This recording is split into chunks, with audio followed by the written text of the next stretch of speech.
My sister and I went to lunch today, and in a sit-down restaurant that tends to draw older people. And for whatever reason, she brought up burial, and she knows I want to be cremated. And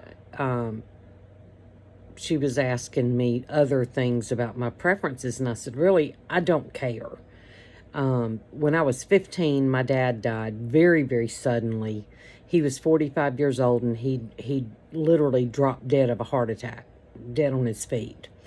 And I remember going with my mom to the funeral home and sitting. They didn't have me in the room with her when they were talking to her, but I was sitting right outside the room. And they told her that, and this is before vaults were required in North Louisiana, and they said you need to get a vault because it delays the deterioration of the casket and keeps predatory things away from the body.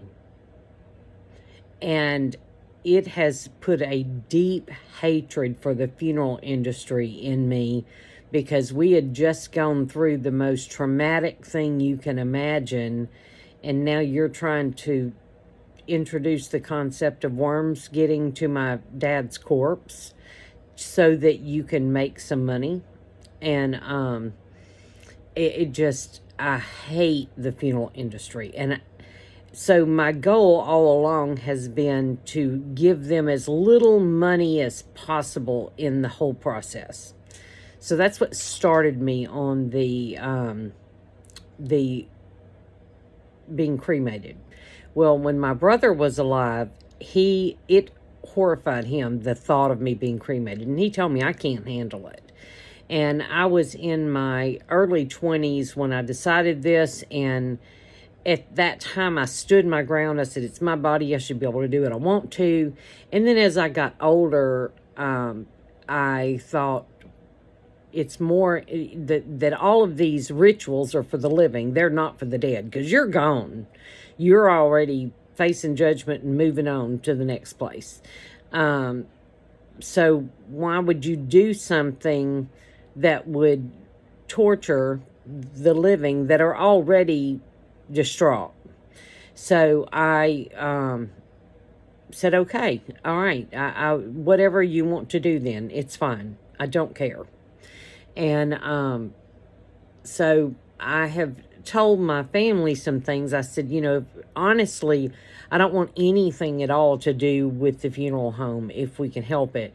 Just take me straight to cremation, have a gathering at somebody's house or a place where people can laugh and tell stories. Because if you know me, you know that I laugh about everything, that I love to laugh, and I like to tell funny stories, and I love adventures and that sort of thing. And that's what I want people to do. So we're sitting there, and she said, well, what about me? What do you want to do with mine? And I said, well, that's up to you.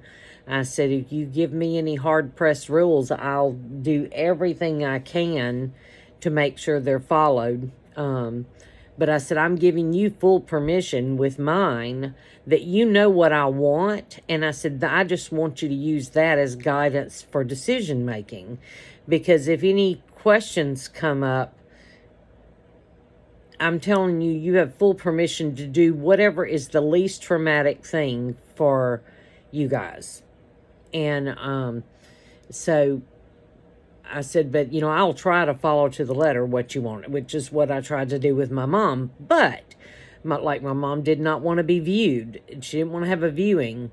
But her brother, who had not seen her in a number of years, got permission at the last minute to come and see her.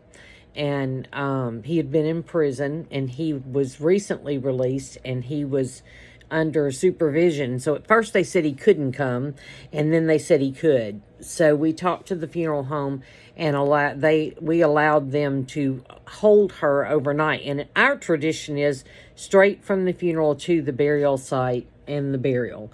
But in her case, she did not want a procession at the burial site. She just wanted the funeral and that's it, but without a viewing, with a closed casket.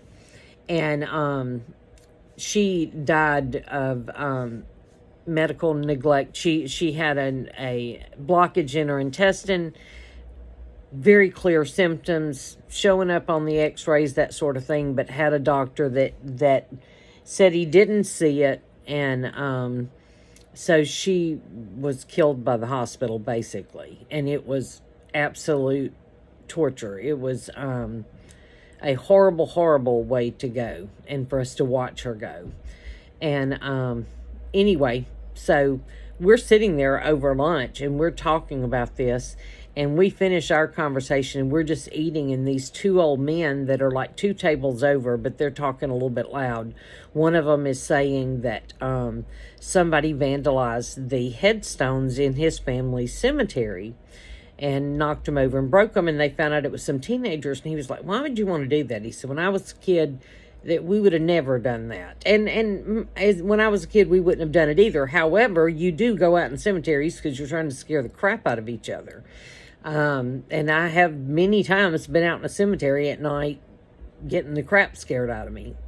And anyway, so he said, I've already got my headstone. He said, it's one of those flat ones. And he said, so it's ready, just has to have the date filled in. And I told Glenda, I said, well, if you want to know what old people talk about when they go to eat, it is their death and funerals and processions and headstones and tombstones. I said, we're all at the door and we're aware of it. And so that was entertaining.